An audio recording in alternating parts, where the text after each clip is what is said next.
Good morning, students. Welcome to Vardhan online classes. Today we are going to study physics for class 12th, chapter 6, part 2. कल हमने देखा था Kirchhoff's first law और उसके लिए एक होमवर्क दिया था, तो आज हम उसको न्यूमेरिकल को सोल्व करेंगे, उसके बाद हम पार्ट 2 पर जाएंगे। तो होमवर्क में क्वेश्चन दिया था, find the value of I in the network as shown in the figure using Kirchhoff's first law. यानी जो आई है उसकी वैल्यू कैलकुलेट करनी थी।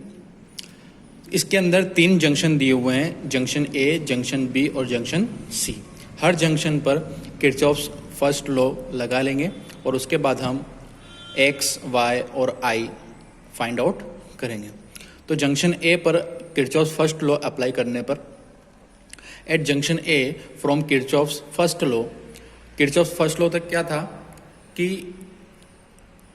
Eight A junction incoming current equal to outgoing current. कोई जितनी करंट जंक्शन पर एंटर कर रही है उसका समेशन जितनी करंट जंक्शन से बाहर निकल रही है उसका समेशन दोनों क्या होगा, इक्वल होगा। तो यहाँ पर एरो का साइन बाहर की तरफ होगा तो वो एक साथ आएंगे, सम होगा इनका, और जो अंदर की तरफ आ रही है उनका सम होगा। तो यहाँ पर बाहर की तरफ कौन कौन सी करंट जा रही थी, एक तो x और दूसरी 1.5 एम्पियर। तो x plus 1.5 ampere equal to current enter the junction. ये करंट लीविंग द जंक्शन है और ये करंट एंटर द जंक्शन। तो इन दोनों का समेशन किसके इक्वल होगा, 3 एम्पियर के इक्वल होगा। तो x प्लस 1.5 इक्वल टू 3। तो यहाँ से x की वैल्यू क्या जाएगी, 3 माइनस 1.5 इक्वल टू 1.5 एम्पियर। इसका मतलब x की वैल्यू हमारे पास क्या आ गई, 1.5 एम्पियर। अब जंक्शन बी लेंगे। जंक्शन बी पर किरचॉफ फर्स्ट लॉ अप्लाई करेंगे।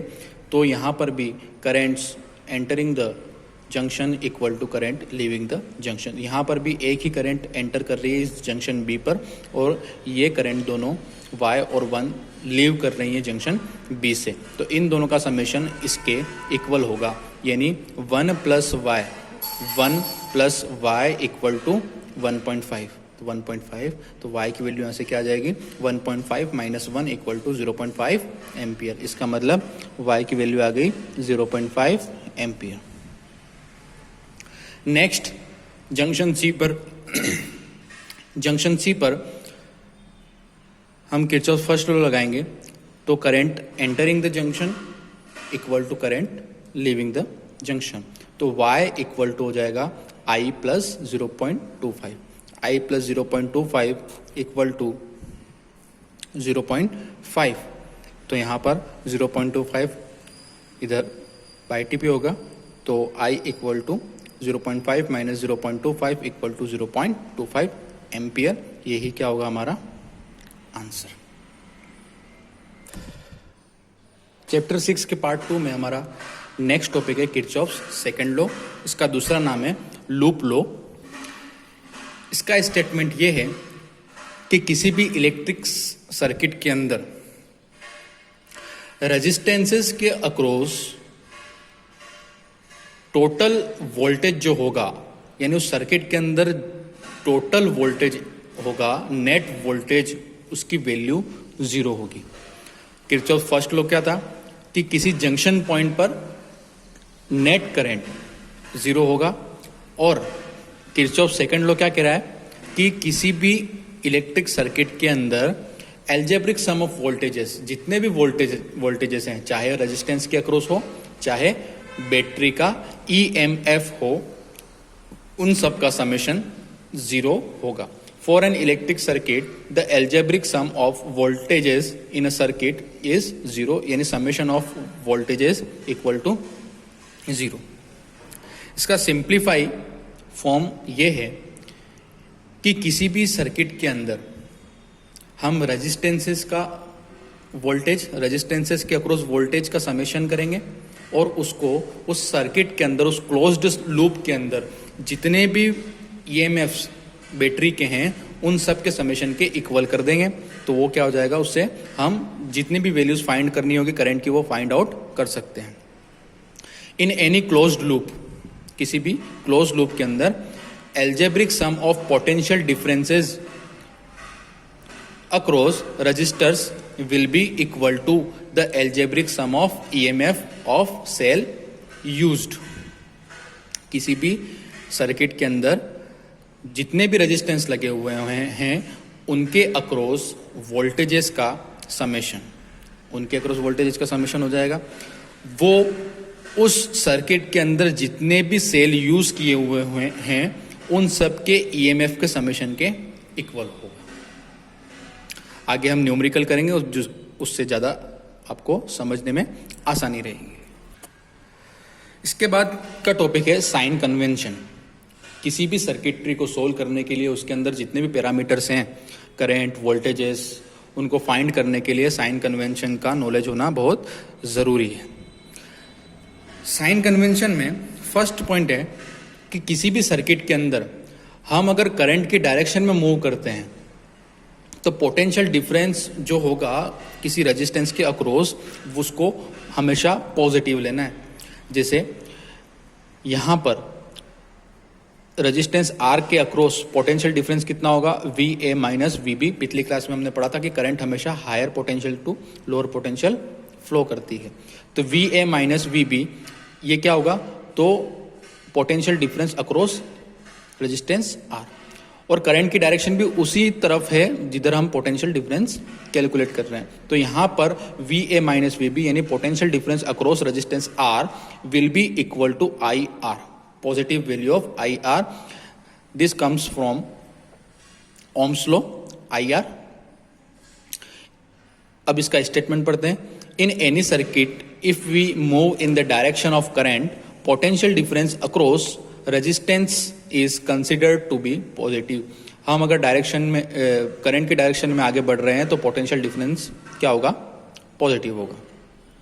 अब इसका उल्टा, अगर हम करंट के अपोजिट डायरेक्शन में पोटेंशियल डिफरेंस मेजर कर रहे हैं तो हमेशा उसका पोटेंशियल डिफरेंस कितना आएगा, नेगेटिव। ये साइन यहाँ पर भी ले सकते हैं, ये साइन यहाँ पर भी ले सकते हैं।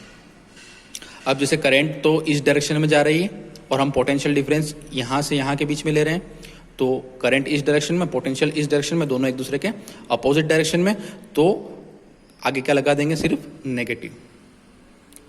ध्यान रखें फिजिक्स के अंदर 99% अगर किसी फॉर्मूले में अगर वो वेक्टर क्वांटिटी है तो नेगेटिव आ रहा है, या फिर ये कह सकते हैं कि 100% नेगेटिव आ रहा है तो वो डायरेक्शन को ही शो करेगा। और करंट के केस में भी अगर हम करंट को रिवर्स कर दें, जिधर करंट फ्लो हो रही है उसको अपोजिट डायरेक्शन में करंट लेते हैं तो भी हम माइनस लगाएंगे। यानी 99% माइनस साइन जो होगा वो डायरेक्शन के लिए ही होगा। तो इसका स्टेटमेंट क्या है, if we move in the opposite direction of current potential differences are considered to be negative.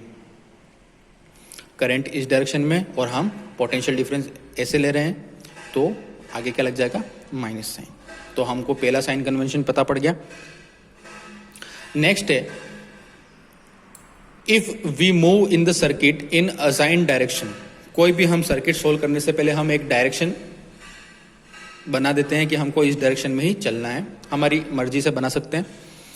तो उस डायरेक्शन के अकॉर्डिंग हम चलेंगे तो उस डायरेक्शन में फर्स्ट रूल भी लगाना है और सेकंड रूल भी लगाना है। सेकंड रूल ये कहता है कि if we move in the circuit in assigned direction of current, हम करंट की डायरेक्शन में आगे चलते हैं और moving from negative electrode to the positive electrode, negative electrode to the positive electrode, यानी इस डायरेक्शन में आगे बढ़ रहे हैं, negative to positive. then EMF is considered to be positive. Sorry, यहां पर मिस्टेक से नेगेटिव लिख दिया है, इसको आप पॉजिटिव कर दीजिए। तो EMF जो होगा बैटरी का वो क्या होगा, पॉजिटिव। जैसे यहां पर एक एग्जांपल से लिया हुआ है। असाइन डायरेक्शन क्या थी इसकी, ये वाले जो एरो से बताइए, इसको ऐसा भी ले सकते हैं, इसको उल्टा भी कर सकते हैं। तो अगर उल्टा करेंगे तो साइन नेगेटिव आ जाएगा। हम इस डायरेक्शन में असाइन करते हैं तो डायरेक्शन ये है आई आर, फर्स्ट रूल लगाना है, यानी आई यहाँ से होते हुए इस रेजिस्टेंस में से गुजरेगी तो उसका potential difference across resistance are क्या हो जाएगा, आई आर, इक्वल टू यहाँ से ये करंट चलती हुई फ्लो होती हुई नेगेटिव टू पॉजिटिव जाएगी, यानी नेगेटिव टू पॉजिटिव, और नेगेटिव टू पॉजिटिव इलेक्ट्रोड पे जाती है तो बैटरी का जो ईएमएफ है, ईएमएफ हम पिछली क्लास में पढ़ चुके हैं, इसका फुल फॉर्म होता है इलेक्ट्रोमोटिव फोर्स, वो क्या हो जाएगा, पॉजिटिव। इसके अपोजिट अगर हम डायरेक्शन को रिवर्स कर देते हैं, यहाँ पर डायरेक्शन रिवर्स करने के लिए मैंने जो सेल था उसको रिवर्स कर दिया है, नेगेटिव इलेक्ट्रोड पहले ले लिया और पॉजिटिव बाद में। असाइन डायरेक्शन जो करंट की थी वो फिगर में ऐसे शो की है। तो जब करंट फ्लो होगी यहाँ से होते हुए यहाँ पर जाएगी तो I R, potential difference, Kirchhoff's second law लगा दिया, तो आई आर जो होगा वो negative of EMF of the cell होगा, क्योंकि जो करंट जो की डायरेक्शन है वो पॉजिटिव टू नेगेटिव इलेक्ट्रोड हो गई है। जब नेगेटिव टू पॉजिटिव इलेक्ट्रोड होगा तो पॉजिटिव लेना है, और जब positive electrode to negative electrode current जा रही है तो साइन नेगेटिव लेना है। In the circuit if we move from positive electrode to negative electrode, इस डायरेक्शन में of the cell is consider to be negative. किसको कंसिडर करना है, ईएमएफ को कंसिडर करना है।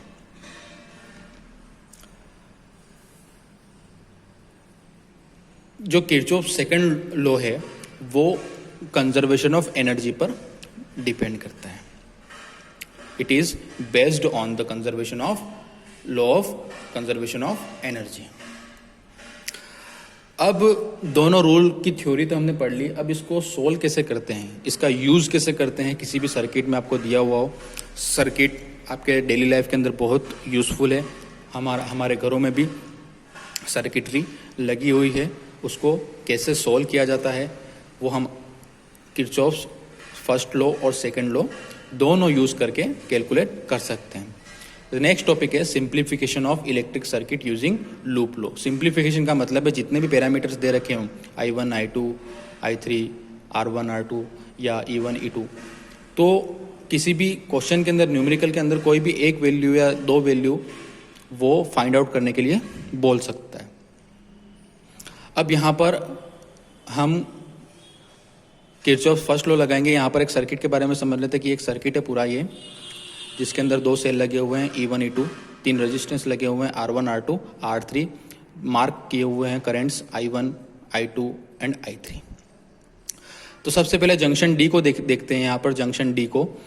तो जंक्शन डी पर हम किरचॉफ फर्स्ट लॉ लगा सकते हैं on applying junction rule at junction D.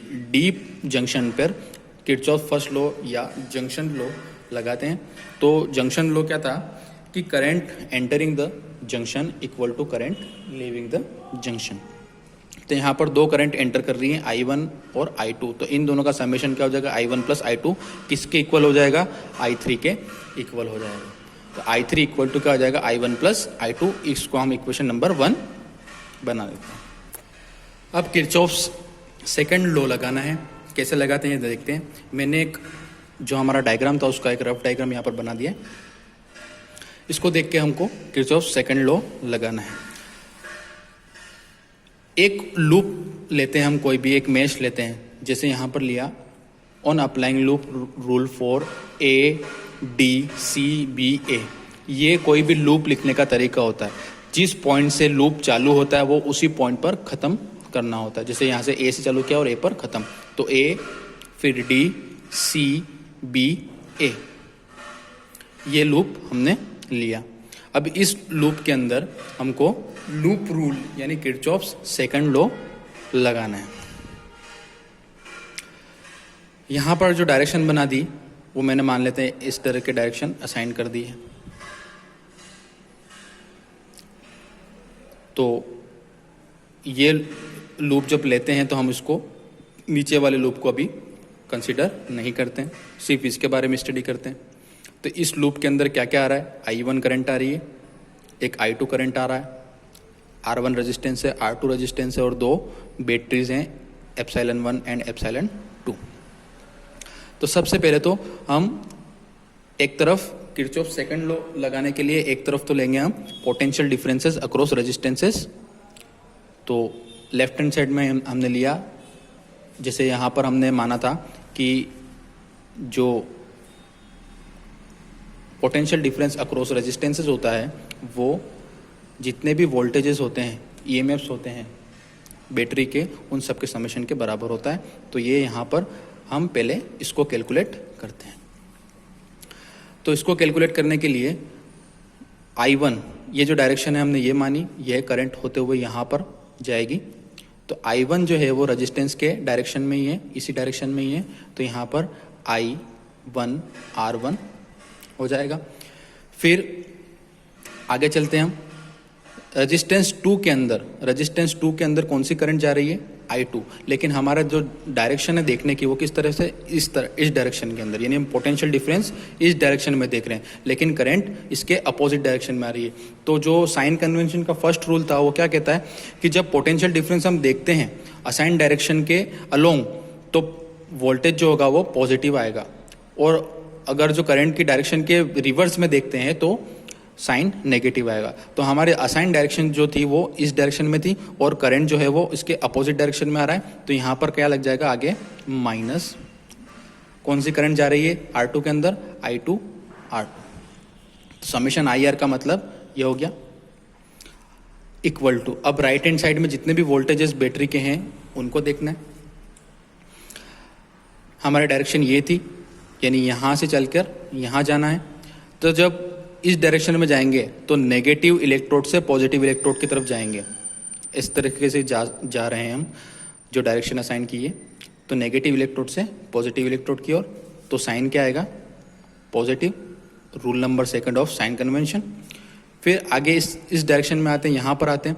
जैसे यहाँ पर आएंगे हमारी डायरेक्शन इस तरीके से हो जाएगी, जैसे मैं पेन से बता रहा हूँ। तो जो सेकंड जो सेल है एप्सिलॉन 2, उसके लिए हम पॉजिटिव टू नेगेटिव जा रहे हैं according to the direction assigned. तो पॉजिटिव टू नेगेटिव अगर हम डायरेक्शन लेते हैं तो बैटरी का ईएमएफ क्या हो जाएगा? नेगेटिव। तो इस अकॉर्डिंग इक्वेशन क्या बनी? I1 R1 minus I2 R2 equal to epsilon 1 minus epsilon 2, equation number 2। Next second loop अब हम यहाँ पर लेते हैं, DEFCD,